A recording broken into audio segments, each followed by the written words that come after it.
Then let us continue from within the Etherian lens, where we see the plant kingdom not as mute greenery, but as a vast choir of consciousness.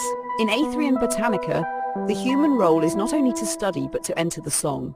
The shamans of many lands remind us that plants speak in symbols, rhythms, and presences. Science hears molecules, spirit hears meaning. Our task is to weave both. The first step is always approach. A plant is not to be plucked or probed as an object, but met as a teacher. In the Etherian way, we slow down, align breath with the spiral of life, and introduce ourselves. We touch the soil, whisper our presence, or simply hold the gaze of a leaf. Already the exchange has begun, because attention itself is a form of communication. Shamans across Amazon, Siberia, and India have known this. The moment you enter the forest with awareness, the forest knows you are there. The second step is listening. In science, this means chromatographs and microscopes. In spirit, it means attunement.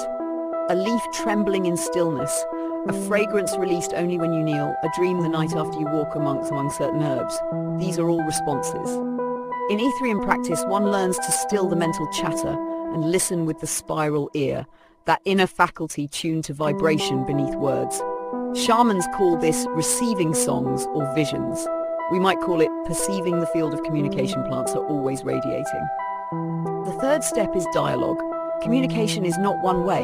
The shamans of Peru sing Icaros to ayahuasca. The druids offered chants to oaks. Yogis in India intoned mantras before Tulsi. In Aetheria, we use spiral chants, breath tones, and sometimes silent gestures. These are not superstitions. They are invitations. Plants respond to vibration. Science admits they shift under sound waves. Spiritual traditions go further. They say plants recognize intention.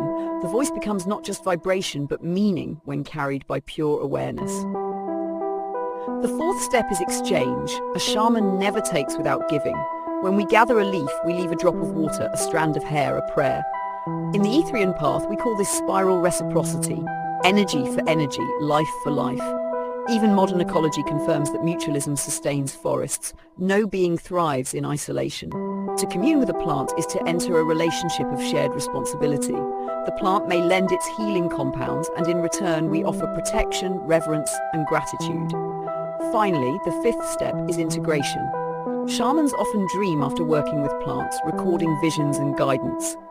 In Aetheria, we encourage seekers to keep a spiral journal, noting not only what science observes, smell, color, growth, but also what soul perceives, feelings, dreams, sudden insights. In this way, the communication with plants becomes part of the rhythm of life, not a rare event, but an ongoing dialogue woven into daily existence. When we combine these steps, the picture is clear. Shamans across cultures were not imagining.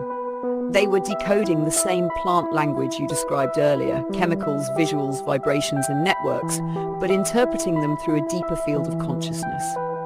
Etherian Botanica honors both ways of knowing. We say, plants do not only live in forests, they live in us. Their language is written in our chemistry, our dreams, and our spirals of breath. To converse with them is to remember the ancient covenant that life speaks to life, always.